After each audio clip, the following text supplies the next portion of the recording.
Shalom, shalom, shalom, élu de Dieu, nous sommes dans les quatre coins du monde. Shalom, naba amoureux et bonne nouvelle. Shalom, naba nanzambe, bipa nyon so bozwami, boza kolanda biso na kati ya émission na biso le temps du sali. Na pamboli biso parce que na yebeke mukona lelo eza faveur nzamba sali. Comme on a article biso temps, apesi biso faveur nae parmi ba vivants, il y a journée na lelo. To pamboli nzambe parce que eza facilité comme on a que ba tumsusu ba leki biso na crainte nzambe, bo ba leki biso na kati ya kobanga nzambe, ba lukaki pe bazala na biso na poko na lelo ba tiki biso, mais le Seigneur nous a fait grâce comme on a que toza na bonne santé, pe to telemi pona koyoka maloba na nzambe.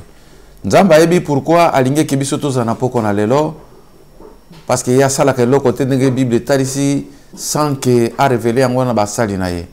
Tozwaki opportunité ya kozala lisusu mercredi passé bipai wapi to pa momaki na liloba na nzambe pe komona ke bato ko mingi malgré mukolo ngo ezaki mukolo ya ébullition ya coupe du monde komona ba équipe lokola ba Brésil ko beta Suède kobeta mais tomona ki bana nzambe ba oyo balingi lidoba nzambe bazalaki wana fidèle na poste nzamba pambola bango nzamba pambola pe yo mutozwi libaku kitoko na poko na lelo otiki ba occupation na yo oyebeke o ezatan oyo bongisami pona biso tokota biso so na site na biso ya bomoko mboka pona koyoka lidoba na nzambe na yebike tokomi na temps moko oyo ezatan difficile par rapport na calendrier nzambe par rapport na montre nzambe tant oyo bible zokoloba ke même nature sengeli ete ya biso tozomona basinyi nyonso oyo kola la kisaki biso ekozoko kokisama mais bato baza toujours na kati ya distraction. Voilà pourquoi nalingaka toujours mingi kopesa exemple tant mususu pe ya nature ekokipe kote ya biso na bandeko oyo bafandi mingi ba bisika lokola na bamboka to bafandi na babisika ba poulailler ezali mingi na bamboka na ba milieu moko reculeux rira okomona ke bandeko oyo babokolaka basoso na pesaka exemple wana mingi na ba assemblée na biso ya MEPSA bipai mnyun to lekaka kote ya liloba na nzambe. Vous allez voir que soso azanyama apparemment azakana mwa ba réflexe moko boye azakana mwa tokolo ba raisonnement moko boye même ko leka bato mususu soso azasoko fungoli na poulailler na tonga ko bima akende ko lia partout akokatsa na ndaka ba voisin akokatsa même mwa ba balabala surtout na ba niveau ya mboka soso azana frontière te pona ko lukabile akokota zamba même soso azana bana na ya kokende lukela bango biloko mais soki bande koma na pokwa surtout bande koma neti ba 17h30 bisika butu kota kamba moko 18h molile koti vous allez remarquer que soso yo aza kokima azolia na kokeba akimi ale atali azo comprendre que kalate molile zokota il faut na kati ya poulailler et au moment même ata mo voisin boke de nguba ako boki nguba misato ko lia moko memi balo na okipete akimi parce que azomona ke butu kalate zokota au mona akomi liboso porte ndako bandi ko tala avaki akota akozala musikate na sika oyo protection na ezali na sika oyo sécurité na ezali et kalate au mona soka koti na ndako butu ekoti exactement c'est ce qui va arriver tant tokomi c'est comme si même ba chrétien même ba nzambe mingi bazo comprendre bato bakoti profondément na distraction bato bakoti profondément na makambo oyo eza ko édifier te au lieu que bato bayeba ke tokomi na mabe tokomi na temps oyo nzambe kalate so ya trompette kobeta bipai Christ akoya pona kozwa église to épouse na ye et comme temps il faut tozala vraiment attentif par rapport na biloko tozolia biloko na nazoloba eza par rapport na liloba message nini tozo sepela nango message nini tozo kolia eloko nini tozo kolia pour que toyeba ke kalate tozo kota na Christ na biso na kati ya enlèvement. Donc voilà pourquoi na poko na lelo na ngaki ki ba elignos bon baza ba mourir parole ba fungwa matoyi peut-être kozana bilei moko ko bima na poko na lelo o ko sala une bénédiction pour natina nayo o ko kiko sunga yo liloba moko ko bima na poko na lelo o ko kiko pambola yo Il va moko ekoki ko bima na poko na lelo, o ekoki ko changer vie na yo. O ekoki ko mema sali même na libota mobimba parce que maloba na Nzambe si manango il y a toujours un esprit et il y a la vie. Donc na poko na lelo to kende komona maman na biso ya likambo sur la patience de Dieu. Toujours le bela mingi sur la patience de Dieu. Patience de Dieu. Bonté mamunene na Nzambe. Bien-aimé toyebi bato mingi ceux qui azali ko réagir tout le baka kimendeko yo azana patience c'est-à-dire azana mo tante ya ko kanga ka motema to tamoko bote ya ko tikela moto azako réagir mbala moko devant fait moko to boyi kam moko salemi Nzambe na biso c'était Dieu tellement patient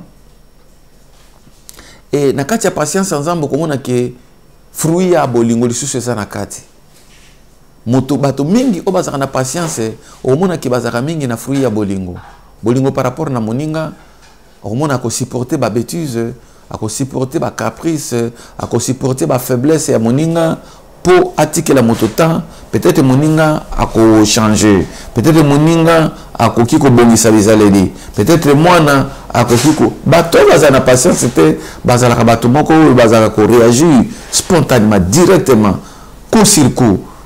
Donc, bêtise na gauche et à droite. Parce qu'il n'y a pas la patience. Pourtant, patience, ils ont beaucoup de fruits à cet esprit. Il y a un moment qui est en Nabiso, à la qui s'est toujours patience, surtout la génération Nabiso par rapport à Nabiso Nzambe. C'est ce que nous allons parler ce soir. C'est-à-dire la patience de Dieu, ils ont été Nabiso, pour comprendre qu'ils ont des boulings Nzambe. Patience, ceux qui m'ont patient envers eux, ils ont un signe à faiblesse. Balamingi bandeko bazalaka patient. Comme un sujet, il y a l'itio, et comme un neti, moi, comme on est là, parce que nous avons dit qu'il y a toujours bon à réagir. Mais qui va, tout le monde va patient, tant patient, c'est comme un nasuka et comme un mabe makasi. Il y a un moment qui est Nzambe na biso. Azan Nzambe moko ya patience, mais patience na Nzambe za na limite. Il y a un moment qui est mettre à temps, et il y a des circonstances. Et ça n'a pas tant de patience c'est cause société na ba circonstances mususu patience Nzambe cause société voilà tout ça na temps oyo ça temps ya sali temps oyo Nzambe zotikela yo nanga pour que tu bande ko profiter na patience Nzambe to bénéficier faveur Nzambe pour tout ça quelque chose ou que c'est pour Nzambe na poko na lelo toujours belasser la patience de Dieu to que nous tala na mokana ya Luc chapitre 13 to bandi na verset 1 qui nous na verset 5. Luc chapitre 13, verset 1 jusqu'au verset 5, Natangi na kombo na Christ Yesu. Mokana Luc chapitre 13, verset 1 jusqu'au verset 5, et le Bible. À ce temps-là, quelques personnes qui se trouvaient là racontaient à Jésus ce qui était arrivé à des Galiléens dont Pilate avait mêlé le sang avec celui de leur sacrifice. Il leur répondit, croyez-vous que des Galiléens fissent de plus grands pécheurs que tous les autres Galiléens parce qu'ils ont souffert de la sorte? Non, je vous le dis. Mais si vous ne vous repentez, vous périrez tous également. Ou bien ces 18 personnes, sur qui est tombé le tour de Siloé, et qu'elle a tué, croyez-vous que elle fit plus de coupables que tous les autres habitants de Jérusalem? Non, je vous le dis. Mais si vous ne vous repentez, vous périrez tous également. Il y a des fois tant de temps que texte oyo, c'est comme si ils ont un message beaucoup méchant. Na namona kango méchanceté maloba Nzambe te. Na kati ba texte ni soto kotanga, vous allez remarquer que c'est un texte ya fruit ya bolingo Nzambe. Parce que ceux qui nous toient lingi yote a ok bisayote. Na ba portugais balobaka, ils ont un adage moko zolo baboy. Que avisa amigo e. Mutu yo azo kebiso na danger, muninga malamu ye wana. Que avisa amigo e. Ceux qui nous toient lingi yote ko biso ke akoki ko biso te ke omoni zela wana na butu kotambola te parce que ezaka na libulu. Mais ceux qui nous toient lingi yote akoki biso ke oh koko leka na yo. Mais pourtant, il dit que ce qu'on continue, c'est là, au coin de l'Iboulou. Mais attends, il y a des raccourcis. Mais ce qui est le les kamuto c'est que faites attention, nzela ba bandi bazalaka. Nzela ba boto la bato ba mituka. Nzela ba boto la bato ba téléphone. Ça dit muto na lingi, mabe moko te comme là yo. Et c'est de la même chose pour na lilo banzambe. Il y a des fois bato baza ba élu de Dieu te. Bato baza sensible te na ko comprendre le grandeur amour de Dieu.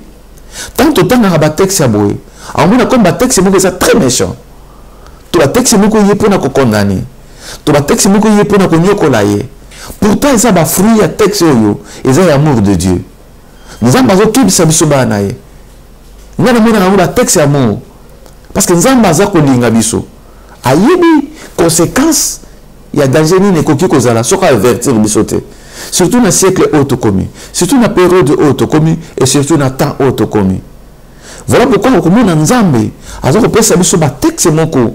Oui, qu'on fait raisonner biso. N'ayons qui nous dit que papa. Depuis que l'émission le temps d'Israël est bandit, na fa na ngamo na ndako. C'est comme si papa yobi makamonanga.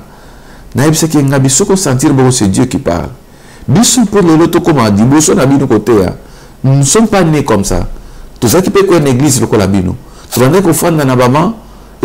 par l'amour de Dieu que tu as message, c'est comme si pasteur a bio. Et tant que tu as comme ça dit que Nzambe muta bio. Alors ce que vous avez Nzambe pour comprendre que non, et nous comment on Nzambe zalité, seule solution c'est que se repentir. La quatrième mission na biso, bit za moko Nzambe, azana besoin kaka yo na ngato se repentir. Tozong sa alliance na ye, tozong sa relation na ye. C'est ça l'amour de Dieu. Nous avons besoin de qu'il y ait un se perdre. Parce que tout ça a tellement d'importance dans la mission. Tu as une valeur dans la mission qui perte à Moutoumoko, perte dans la et ça gâché pour le royaume d'ici. Et ça gâché pour le bonheur, pour le macambo, nous avons bon ici. Nous avons pas se perdre tellement na yo na to se perdre. Effectivement, comme bon ici le banaï. Mais na le toujours par mon côté. À quoi il n'a que moi na ya beba. À côté de ça, avec amour, même avec des paroles, il y a des fois nous utilisons des paroles dures pour nous redresser Banabiso. Mais tout ce que la tant que tu ça va parole dire tout le monde a se repenti. À combien de bon sens à comprendre que non, mon père m'aime vraiment. Dans le n'a pas moula kanzambe pour na maman Nabiso, que son âme repose à paix. Tant que zoko là, ce que mon na la jeune fille, mon maman zo gangue langa. Mais pourtant baninga mususu to ando kola na bango. Bazo tambola na ba camarade de Banabasi. Mais maman, ça y est, c'est parce que je comprends maintenant après que Nzambe va utiliser maman dans le moi film de Morobo pour nous redresser parce que Nzambe, Dieu savait que nous avons ça et histoire n'a fait à la propre. Voilà, bien aimé. Dans la matière haute aux yoka, Nzambe a besoin au combat à niveau Mokobo ou peut-être jusqu'à présent nous comprendre. Voilà pourquoi le message est Zakoya. N'endurcissez pas surtout vos cœurs. Tant aux yoka Nzambe. Azo pèse un message mon coach à mon thème. S'incliner de besoin parole, mais Seigneur pardonne-moi seulement. Je me répands. Na commission Nzambe parce que lelo il est à comprendre. Pourquoi Nzambe appelle ça sur la texte à boy. Pourquoi Nzambe appelle ça sur la parole parfois dit. Pourquoi Nzambe hermoko atali ça sur bolingonaï. Ah ouais toujours mona. Il y a des gens n'attend le pilote à ça qu'on massacre les chrétiens. N'attend le pilote à ça qu'on bombe les chrétiens, sont persécutés les chrétiens. Bah oh bazaki chrétien attend à liboso. Bibi Pilate a banné comme bango. Et ça qui n'a pas une grande persécution. Et Christ a dit, quelques hommes, quelques personnes baillé. Mais écoutez, dans Christ, ça le rapport, il y a massacre au Pilate avec au Sarakati Amboka. Donc, il y a le colo. Mais surtout, il y a tout le monde comme beaucoup. Pourtant, il y a qui n'a pas offrande de bango pour que nous tombions dans un même béca. Mais Pilate a joué bango.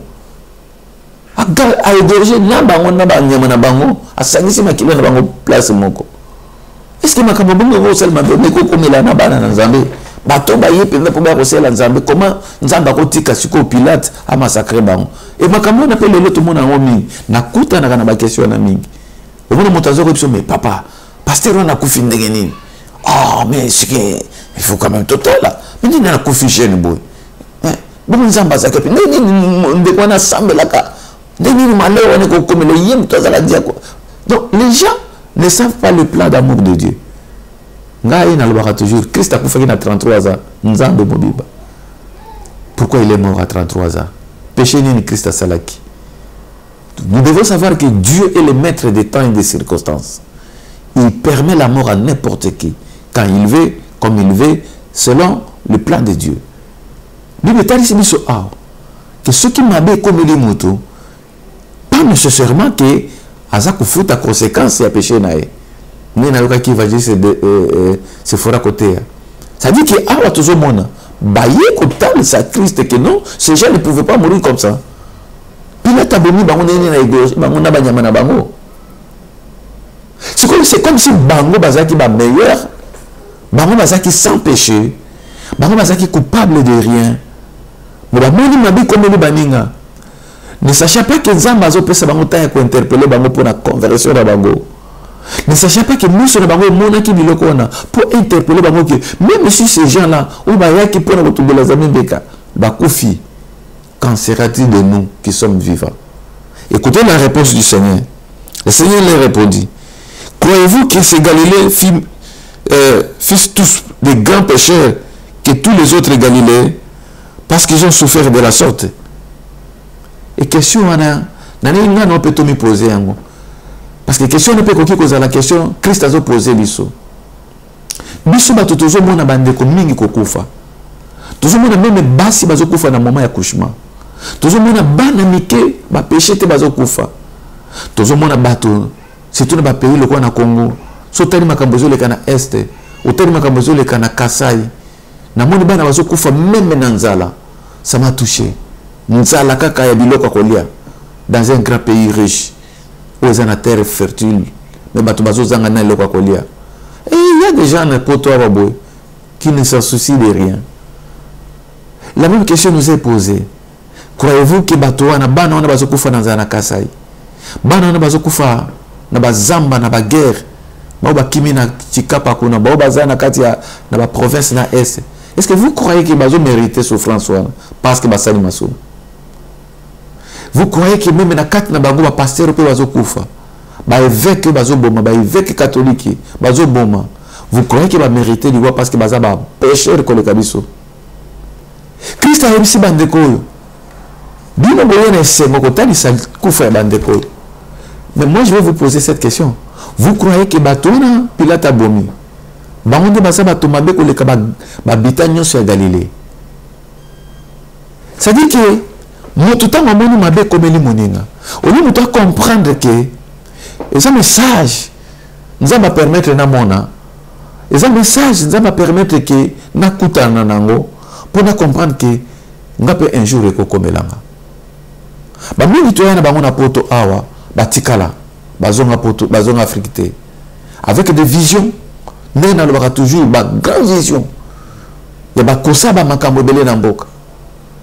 Mais ça les mate. Je peux te lire dans bango. Je peux voyager dans bango place. Ma question est celle-ci. Tu reprends la question ya kolo. Est-ce que nous croyons et que bandeko batika biso wana ba mériter liwa ko le kabiso? Bango ba sumo ki ko le kabiso. Bango ba sa ba tomabe ko le kabiso. Vous croyez que basi o bazo kufa na kobota ni balo bazo kufa na babisika musala na tonga bimia kiko luka musala asali accident na musala? Vous croyez qu'il a mérité ngo parce que masumu na yango wana? Le Seigneur dit yoka abino yemo ka toni question pe yemo ka pesi réponse. Dans verset 3 Christ a dit ceci: non, je vous le dis, mais si vous ne vous répétez, vous périrez tous également. Également. Habité, ngasi ko dans ce sabino ke bato na Pilate abomi, bato na Pilate a égorgé, bato na Pilate a sangisi makila na bango na ba offrande na bango, sacrifice na bango. Ba mériter moté parce que baza ba pécheur. Ba mériter moté pour bango baza mabe ko le ka mieux au ko pesa rapport. Mais Nzambe atalisi yango pour comprendre que ce mabe komeli mota boye. Waza ki ko sala eloko na lamu liboso Nzambe. Ngai fona bongo na motema. Pour loi ezali. Loi ezaka pona bato masumu te. Loi eza pas mutu nyonso. Mais tant que koye ko kutanga neni. Le Christ a voulu faire passer le message de la repentance. Alors dit, vous devez vous repentir. Parce que si vous ne vous repentez pas, vous périrez tous également. Ça dit quand neni bato na bakufi, peut-être moko kufa c'est plus pire que le cas. Monsieur, je t'aime sur qui est malade dans l'hôpital. Mais t'aimes sur le yobité. Tout ce que quelqu'un a critiqué à Kabaningate. Tout ce que quelqu'un a sepelé mabe o yaka na bande comme sous. Tant au muso na biso so mona makambo. O ba souffrance ezo la baninga. Makambo zo le kana ba couple belé. Makambo nzamba zo tikango pour interpeller yonanga. De manière que nous devons comprendre que Christ a corrigé patience pour que tout se repentir. Tant que monde a battu bazo kufa, tant que monde a battu bazo la Bible, tant que monde a battu bazo la bateau baza cher, même le Saint de Dieu, même bateau banga kanzambe. Ce sont des messages pour nous interpeller. Et le Seigneur a pris part. Alors non, non, bah mériter à cause de leur péché. Et vous voyez ils attendent qu'on zamba linaki, bisoto mona makambo, kaka pour la repentance. Les gens n'ont pas dit que sabino. Important c'est la repentance. Important c'est à moto comprendre que c'est vrai. Donc moto on a simbara un jour, te fonde qui un jour à côté ma belle, donc à peine à côté ma belle. Ça veut dire que personne n'est éternel. Ça veut dire que si moi tant mon manqué et le comment quoi ma belle koko la biso. Mais quand sera tout de nous fait na biso ko zandeni. De la repentance, et c'est le comment quoi message na ngwe koki ko ya na bandenge belle. Et koki ko ya pe na maté ndenge zo yo kabo.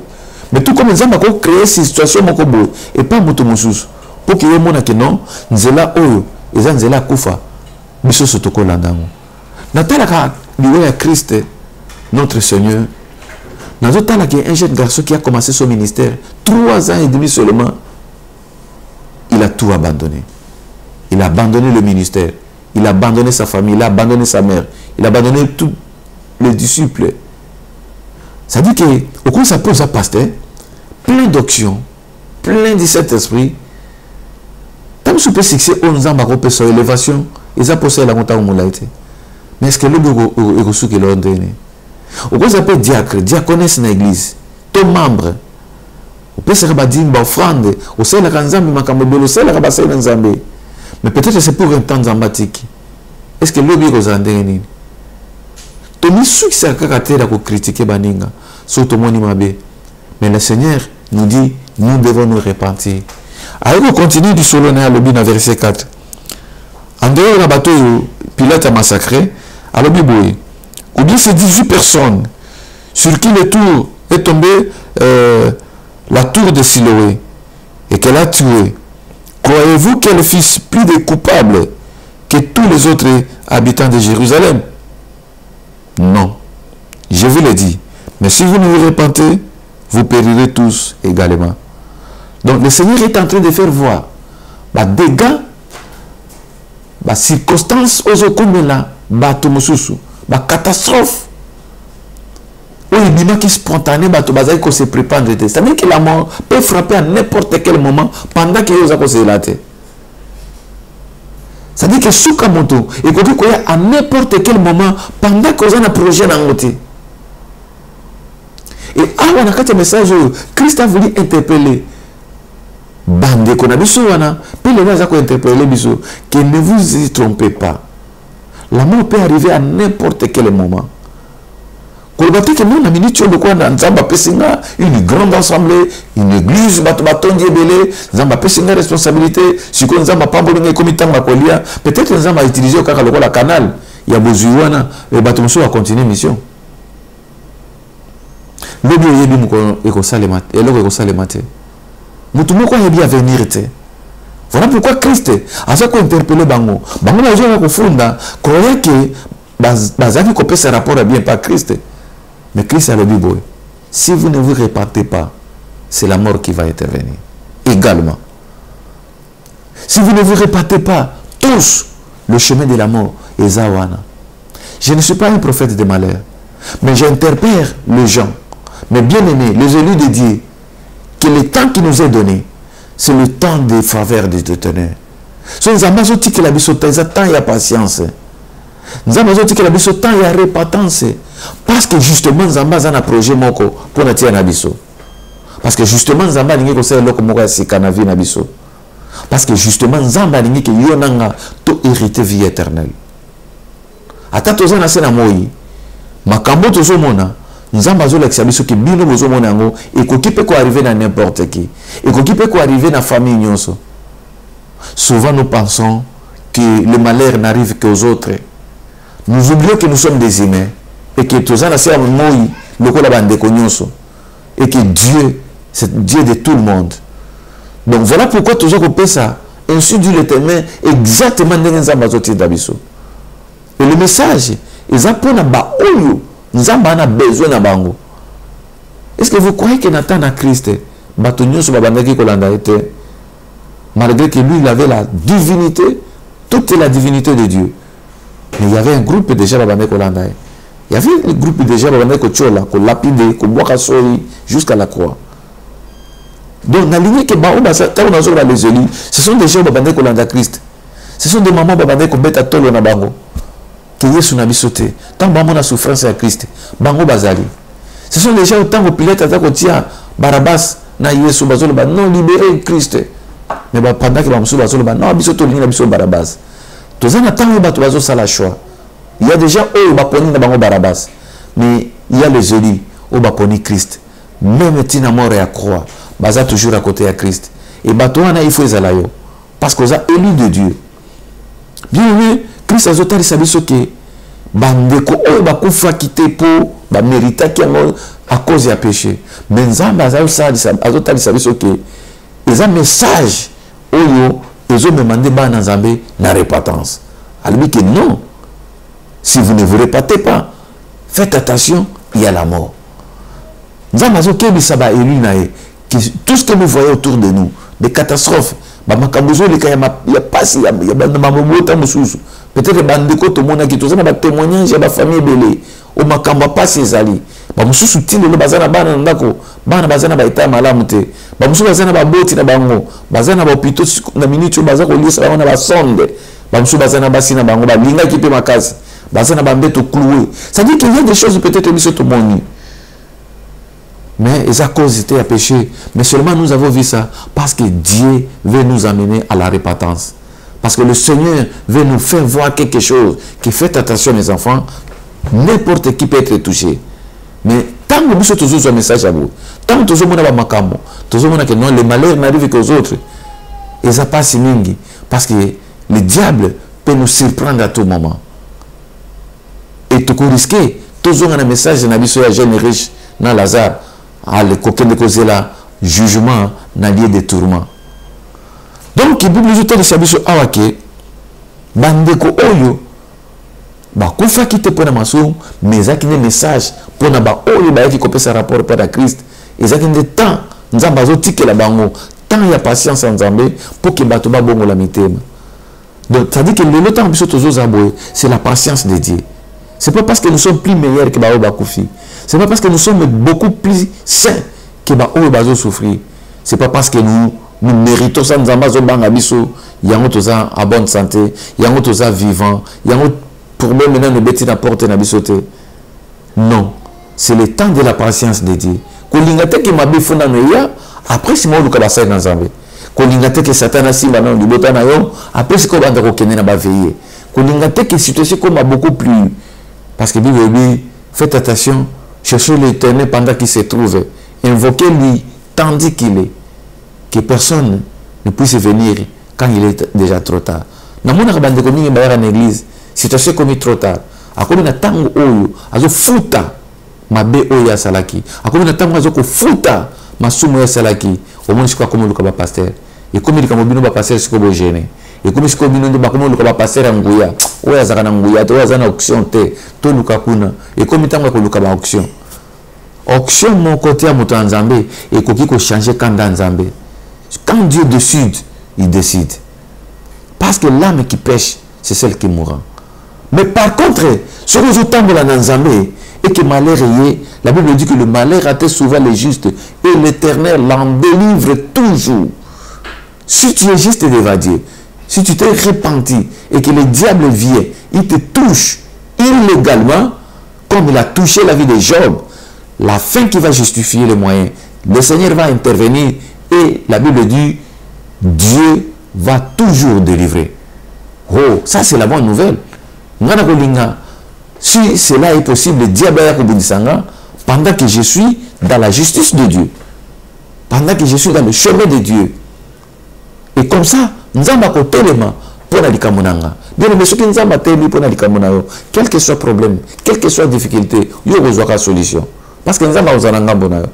Et dans le livre qui n'a pas qu'on a l'élo, il continue na nzela ko ba nzambe pour nzamba za toujours na ngambo nayo pour nzamba za toujours pour intervenir pour nayo ozela ka te imposition ya ba pasteur ozela ka te prophétie ebima mais aux assure que même si likambo yena butuna lelo la justice de Dieu et ko intervenir lokola Job azalaki Job tamo problème ezuye malade na nzoto bana basili mbongo esili alobi je sais que mon rédacteur il se lèvera. Donc, quelle assurance? Ah oui, na yemi mosikoli nanga kotelema. Quelle question tout nanga ikomibo. Quelle question na kati anda ko nanga fufu ezangi. Quelle question bana nanga bazangi lo bakolia.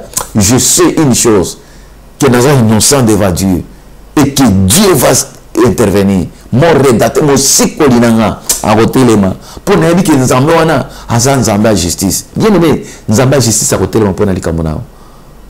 Ceux qui nous ont moins dans aussi, on s'est repenti, aux autres on a droite, aux autres on a justice. Quel que soit le problème, Dieu va se lever pour ton problème. Il va se lever pour ton cas. Il va se lever pour ta famille. Il va se lever pour ton église.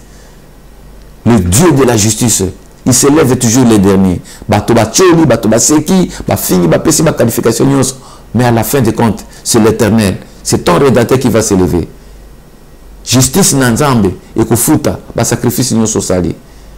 Et awa, Christ a rappelé bande qu'on a bisolbi non, et ça problème on a été au bino bozo kanisa. C'est parce qu'ils ont des messages pour nabino batu bozali, pour la repentance. Ah bon?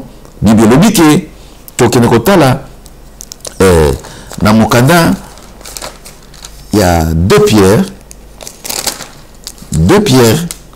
chapitre 3 verset 8 à verset 9. Tout le monde tout le temps verset 1. 2 Pierre, chapitre 3, verset 8, qui nous a verset 9. 2 Pierre, chapitre 3, verset 8, jusqu'au verset 9. Je lis au nom de Jésus. Mais il est une chose bien aimée, que devant le Seigneur, un jour est comme 1000 ans, et 1000 ans sont comme un jour. Le Seigneur ne tarde pas dans l'accomplissement de la promesse, comme quelques-uns le croient. Mais il use de patience envers vous. Ne voulant pas qu'aucun périsse, mais voulant que tous arrivent à la repentance. J'aimerais que nous puissions relire encore le verset 9. Le Seigneur ne tarde pas dans l'accomplissement de sa promesse, comme quelques-uns le croient. Mais il use de la patience envers vous, ne voulant pas qu'aucun périsse, mais voulant que tous arrivent à la repentance. Le Seigneur voulant que tous, combien de personnes? Tout le monde arrive à la repentance. Et le Seigneur use de la patience. Voilà pourquoi tu as intitulé le message Nabiso, la patience de Dieu. Comme d'habitude, Naïb Sarabino, na sepela kamingi tango tozoka bateme Nabiso na kati ya texte. La patience de Dieu. Le Seigneur use de la patience. Et awa, nous ne devons pas ignorer que devant le Seigneur, un jour est comme 1000 ans. Et que 1000 ans sont comme un jour. Donc, calcul ensemble, ça calcule la batote. Moutakol, on attend. On a besoin de ça, mais la casse, on a besoin de 60 ans, 65 ans, 70 ans, 75 ans. Surtout dans 75 ans, on a dit que c'est salina nos vies. Nous avons un autre, nous avons un makila, allez, il faut na buka mikuwa. Na sepelana na bolenge nanga. La Bible dit jeune. Sepelana bolenge na yo. Ezamala. Mais na suka nango, batu baninga kota na verset on a suka te qu'il y aura un jugement. Zambatike le temps ko sepela na bolenge. Zambatike le temps ko finga rabato. Zambatike le temps ko bundisa bato. Zambatike le temps ko pang ya ko sopa makila. Zambatike le temps ko lilisa kamite mabato. Yesu kansake nazana nata. Nayoka kinde ko moka zo bangai funa simba nano kisi ya succès à 10 ans. Comme ça son amone tikali ba na sali déjà succès 8 ans. Et tu as 2 ans à l'ouki va passer na bongo ni motema. On a na sombi ba villa, na sombi biloko, 2 ans on a na bongo ni motema. On a calcul na yo. Et puis au moni Satan azoba na yo, il y a enrichir yo pendant 8 ans. Après yo zo le calcul que dans 2 ans na bongo la motema. Qui te dit que l'objet est yo? Qui te dit que après demain est yo? Est-ce que yo te contrôle la temps et circonstances? Il y a un maître qui est maître des temps et des circonstances. Tant que nous avons mis la namabe dans le corps, tant que nous avons la bateau dans le corps, tant que nous avons tout ce qui est mal dans le corps, avec des prétextes que nous avons entend. Nous avons vu que nous avons fait temps. Calcul en Zamba lobby, et pas dans 1000 ans, ils ont quoi journée moko. Et journée moko. Et ça quoi 1000 ans. Makambo yozo kanisa kokosela la lobby, oyebite nini nzamba zo calculer vie na yo. Oyebite date nini etikali, combien de jours etikali pona yo. Et puis nini tozo kali loba nzamba boy, oyebite lobi ko la mukandeni. C'est ça le temps de la patience de Dieu. Et la Bible nous dit que le Seigneur, il use de la patience pour l'accomplissement de la promesse. Et sa promesse, il ne voulait pas qu'aucun de nous périsse. Il veut que tous arrivent à la repentance. Dieu, dans sa promesse, il veut que toi, tu arrives à la repentance pour hériter vie éternelle. Vous allez bénir au centuple, vous allez la bonne santé, au prospérer, vous allez monter sengo. Que Dieu m'a créé avec un but. Il y a des promesses de Dieu dans ta vie. Mais Dieu ne veut pas encore faire cela parce qu'il use seulement de la patience. Nous avons toujours patient. Et tout le monde qui dans le chapitre de l'écaki, qui est la cognée et déjà. Nous avons passé déjà, il passe la nassé, il y a un zété. Mais seulement, patience en Zambie. Boutika nano. L'obé a rebond la montée. L'obé a rebond la montée. Parce que tu as patience, il y a un qui a faiblesse en Zambie. Alors, muta meseni na mabe, muta meseni na lisum, muta meseni na la pasteur. Bato comme les locaux va passer comme camarade na bango. Peut-être pas ça na moins influence après ça quand on est en église, pasteur a comme camarade na. Respect exaté, considération exaté. Le Seigneur ne tarde pas pour nous frapper. Si le malheur n'est pas encore arrivé, le rôle comme là qui va nous connaître, c'est que tout sacrifice na bango, ou Pilate a massacré qui. Ce qui m'a bien comme c'est la patience de Dieu, l'amour de Dieu, la grandeur de notre Dieu. Azoti que la mission temps, il y a repentance. C'est tout simplement ça. Et bon, tant que toujours sur le message, ça va nous donner matière à réflexion. Ah, nous avons peut-être que nous n'avons pas comme on a noté. Ça veut dire Dieu est bon. Nous avons bâti temps, mais après c'est ce avertissement. Non seulement Tikita, Azopé cet avertissement. C'est le temps du salut. Tant il y a salut, c'est temps où nous avons avant que le pire arrive. Tant il y a salut, pour hériter toutes les bonnes promesses en Zambie. Parce qu'il y a des promesses. Ma promesse, c'est ça pour un niveau de spiritualité. Ma promesse, c'est pour un niveau il y a social, physique. Il y a les promesses de l'éternel. C'est parce qu'il y a des promesses, il y a des projets où nous savons qu'il a dit dans sa parole que je connais des projets que j'ai formés sur vous, les projets de bonheur et non de malheur. Dieu a formulé des projets et il nous a donné des promesses. Aucune promesse de l'éternel et qui côté le mananzela nous avons besoin de promettre il faut réaliser. Nous avons qui n'a pas senti à comprendre que tant il y a patience en Zambie ça faiblesse. Ils ont tenté Nzamba bongi à Kanyemi Sopo à Monakate. Non. Satan a sa sauté bien aimé. Seulement Bolingwan Zambé. Seulement la patience de Dieu. Et on a un qui n'a pas qu'on a le saisir patience en Zambé. To simba opportunité, to simba faveur en Zambé, to simba grâce en Zamba pessimisou pour que tout se repentir. Zamba zo diga ki eli moko na poko na lelo à comprendre que makambo iniso na ngai monaki ba difficulté to moni na ba famille mususu. C'est pas parce que ma famille na ba grand pécheur, c'est tout simplement Zamba ninga na mona moke, ngaso na repentir te, na se repentir te, peut-être que ça la plus grave na vie na ngaki ya bande ko mususu. Décision parce que plein de amis que tant que engagement, solution, décision plutôt, il y a quoi se repentir pour bola monzambe et quitter la bonne nabiso. Nalingi elimu ko na poko na lelo message oyo et révolutionner manière na ya kotambusa bomo inaye. mutu moko na moko asala examen de conscience na bomwene nazo tambola ndenge nini nzambe na nga azomonela nga ndenge nini nalingi ke biso nyonso na poko na lelo totala ndenge nini nzambe azali ko épargner biso na ba danger eza patience na ye.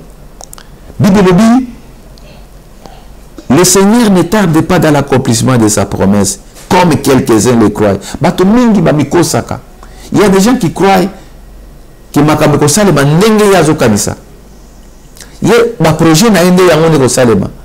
Nzambe te nzambe makamone yazana ba orientation na mususu. Azana raisonnement na mususu. Azana niveau na mususu ko concevoir makambo. Azo concevoir na ndenge ye al kanisi. Les gens pensent que makambo ne ko kokisama. Mais bato mingi pe bazaki na ba raisonnement boy. Bazaki dessus. Parce que bah se retrouva qui na liboso kanda nzambe. Mais le qu'on a le comélion ngate, nous devons en saisir, nous devons en profiter. Parce que Dieu est tellement bon. Il y a moins de banabiso na poko na lelo. Tous à la tête le kola ba quelques wana. Ou bazo ko réfléchir na ndenge na bango. Ou bazo kanisa ki ba ko sala makambo ko komela bango ndenge bango balingi. Mais bazo bosana ke ba plan nzambe pezali. Nzambe azo futa mutu na mutu na ndenge yazo tambola. Na ndenge nzambe alingi. Donc c'est ça Bible zotali sabiso. Mais il use de la patience pour vous parce qu'il ne voulait pas qu'aucun de vous périsse. Ça, c'est l'amour de Dieu. Il y a des gens qui, malgré le message, ils ont apparemment dit, mais pour ça, Nzambe, exactement qu'il y a mon amour, tout le monde a surtout sur le bakuna de Christ, rapport. Si vous ne vous répandez pas, vous périrez. Ce n'est pas parce que Dieu veut qu'il batte Bakoufa. Batouba, la surpris. Batouba, comment. Effectivement, il y a un danger qui ne vous effectue pas. Il y a la mort. La mort de l'esprit et la mort du corps. Quand nous avons et ça a été. Nous avons lingaté liwa mutumabe. Nous avons sepelakate na liwa mutumabe. Et surtout, il y a bananae. Nous avons pas qu'on sepelamabe comme là. Parce que ceux qui nous ont lingaté à otali sauté, ni yama danger za liboso. Dieu ne voulait pas que aucun de vous périsse. Pour ça, nous avons besoin que nous soyons mika. Pour ça, nous avons besoin que nous soyons comprendre que tata a comme là, atteindre moi dans Christ. Parce que aya ko futa prier, péché na biso. Dieu a tout fait pour nous relonger la biso na boka Satan. Il a sacrifié son fils Jésus. Et maintenant, il a envoyé des messagers. Partout, les autres monde dans Internet, dans la TV, partout, le message de Dieu, ils ont prêché, sans relâche. Mais c'est ça l'amour de Dieu. Pourquoi? Parce que Dieu ne veut pas voir la mort de ses enfants. Il ne voulait pas qu'aucun périsse. Même nous, toujours dans la quelle que soit la situation, quelle que soit la position, Nzambazo se pelate ki okufa nango. Puis Nzambazo permettre te ki okufa nango. Le yoki message na poko na lelo, joie décision. Joie décision. Il y a qu'on se repentir tout simplement. Au moment où on a Nzambe. Nzambe a bolingo bien aimé. Plan merveilleux dans Nzambe za te ki biso to beba. Plan merveilleux dans Nzambe za to bongo mitema to zabana. Pour to za la rende banana. Il nous a créé à son image. Et nous nous ressemblons à notre Père. Qui peut hériter la bénédiction où ils ont à cause il y a repentance kaka surtout ça les liens. Dieu ne veut pas qu'aucun de nous périsse. Voilà pourquoi nous avons besoin de la biso tawana, mais voilà que tous arrivent à la repentance. Mais si nous avons besoin de c'est quoi l'ingénie?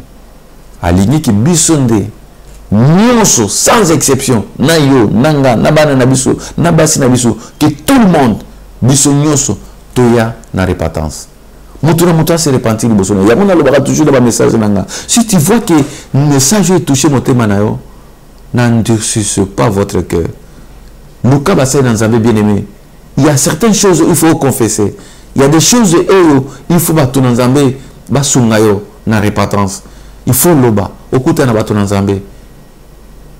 Et tu verras que la grâce de Dieu est là. Partout aux hommes, il y a 4 coins du monde. Ils sont en Afrique, ils sont en Amérique, ils sont en Europe, ils sont même en Katia Suède, ils sont aux hommes.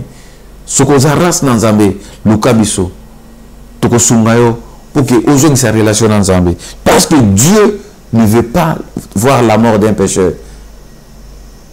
Et tous avons le messager nae pour na kota disaki nzamba lingite liwa ya bato oyo baza bato mabe pour ça nzamba zaliki bato nyonso baya na repentance na opesa verset moko ya suka pour que tolingi to bondela oyo nzambe aza kota disabiso toujours plan merveilleux na ya bolingo na ye parce que nzamba lingite ki moko na biso akofa. Il est le Dieu de bonté, il est le Dieu d'amour, il est le Dieu miséricordieux. Nani ki eto tanga mukanda na nzambe oyo ezali na mukanda na Actes des Apôtres chapitre 17 verset 30 jusqu'à 31. Actes des Apôtres chapitre 17 verset 30 jusqu'au 31. Totangi na kombo na Yesu Christ. Dieu, sans tenir compte des temps d'ignorance, annonce maintenant à tous les hommes et à tout lié qu'il est à se repentir. Parce qu'il a fixé un jour où il jugera le monde selon la justice par l'homme qu'il a désigné et dont il a donné à tous une preuve certaine à le ressusciter des morts. Parole du Seigneur. De temps en temps, le message, on comprend vraiment que Nzamba a tellement bolingo. Mais les gens qui sans tenir compte de temps d'ignorance, annonce maintenant à tous les hommes, à tous les qui est à se repentir. Nzamba a la temps, il y a ignorance. Dieu veut pardonner tout le monde. À tenir compte de ta ignorance, c'est ça, ta haute, tu vas quitter Makambo. Tout ça qui Makambo, tu vas donc cancer que ça malam. Tout tambola qui na ignorance, tu vas quitter. Que ça qui t'a la patience à Zambé. Que tant qu'on a toujours ma bé comme la qui sauté, c'est parce que Dieu nous a donné un temps. Il y a repentance. Mais Dieu dit maintenant, si nous écoutons sa parole, il ne doit pas tenir compte de ces temps de l'ignorance.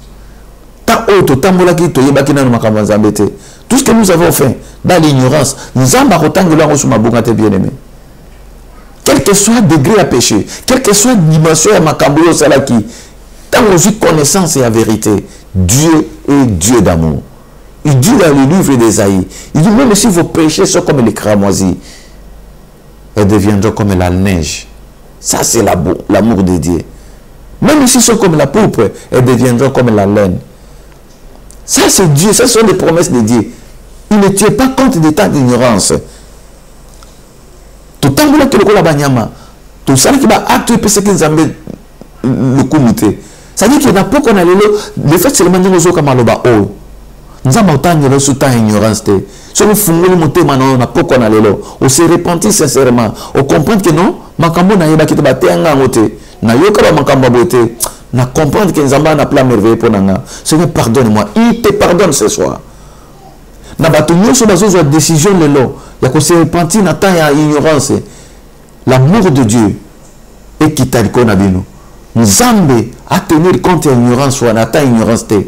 Mawa nzambe qui t'a dit qu'on a pas qu'on a lelo. Nzamba yoke la yo mawa. Nzamba sukolona makila na Christ. Nzamba pardonner ba péché na yo. Yo maloba nzambe toucher na pas qu'on a lelo. Ou sentir que non, makambo na sala ki on a yeba ki nzambe te. Bien aimé biso so to uta na potopoto. To botama ba santu te. To botama ba sali na nzambe te. To kotaki na mokili lokola bato nyonso. To zalaki suyer lokola bato nyonso. Mais il a pris à notre Dieu de nous retirer de la boue, de la poussière, à sukoli biso au travers de sa parole, à l'ongoli biso na kat na masunu, à condamnation à péché, à travers le baptême. Et à pesi biso molimo na ye. Le lot regretta kabama kamboto sala na ta ignorance. Et le Seigneur a oublié ça. Na poko na lelo, nzambe pa ko bosana. Tant nyonso ya ignorance. Tant nyonso toyebaki mabe, toyebaki makambo nzambe te. Ce qui l'autre se repentit sincèrement, la miséricorde de Dieu, la faveur de Dieu, et qu'on quitte liboso na yo, pe ngolo nzambe, et qu'on soukolona ba péché nyonso. La Bible dit c'est ça. Avec que Dieu sans tenir compte de ta ignorance. Oh, ça c'est une bénédiction. Donc nzambe atala kana ta wa ignorance te. Mais azako lingani. À la Bible. Dieu sans tenir compte de ta ignorance, il annonce maintenant à tous les hommes et à tous lieux qu'il est seulement à se repentir. Donc, le problème, il y a un moment, la repentance. On se repentir, Dieu oublie tout. On se repentir, Dieu pardonne tout. On se repentir, Dieu te donne l'onction du Saint-Esprit. Et toutes les portes s'ouvrent. Et une vie nouvelle commence. Et la faveur de Dieu t'accompagne.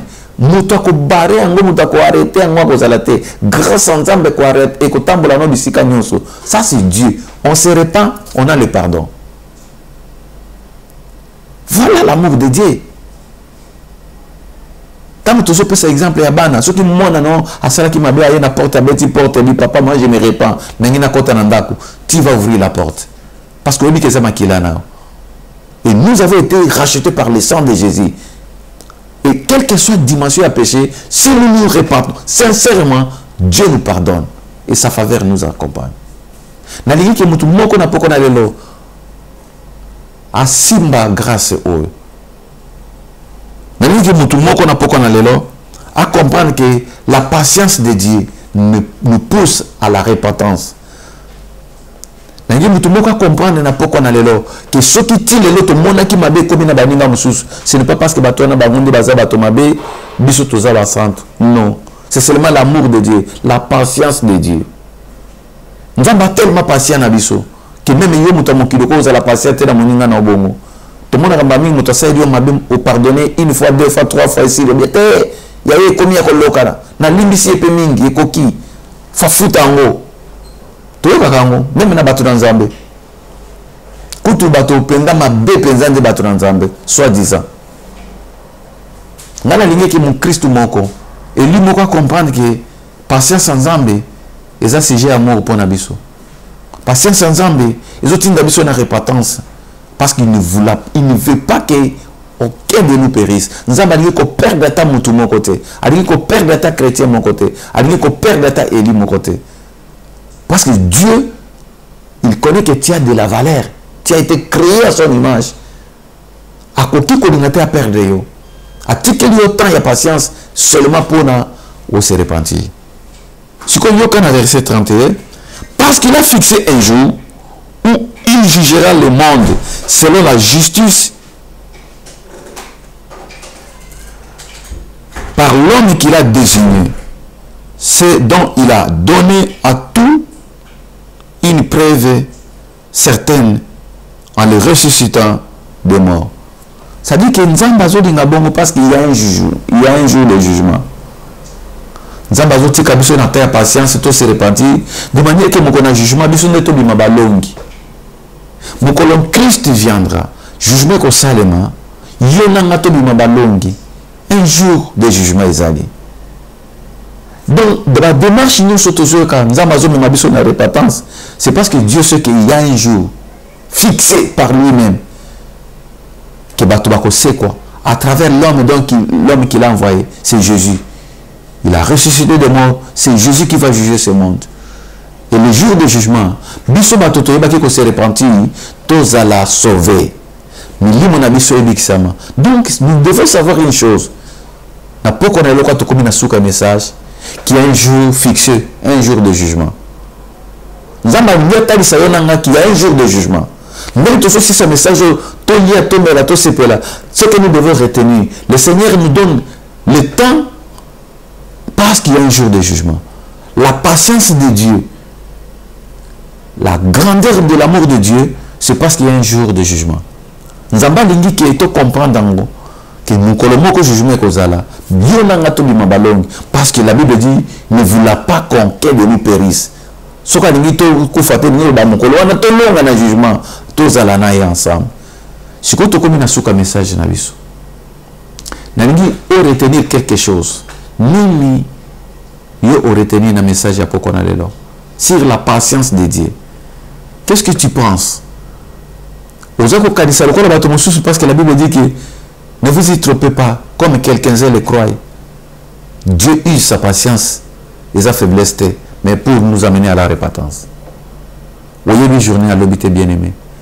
Ce qui peut qu'on a le bas, oh Jésus, si kana monté manayo, repars-toi sincèrement. Luka baton en Zambé. Luka église, moi je vais maintenant ramener les gens à l'église. Bato ba lembaki. Bato bazo qui ba décision qui ngana ressemble la société. à cause de, quel que soit ma prétexte, quel que soit ma raison, valable ou non, zonga na makola nzambe, zo encadrement. Parce que nzambe akopesa toujours mbato, o bakoki kokamba yo. Dieu se manifeste toujours à travers ses serviteurs.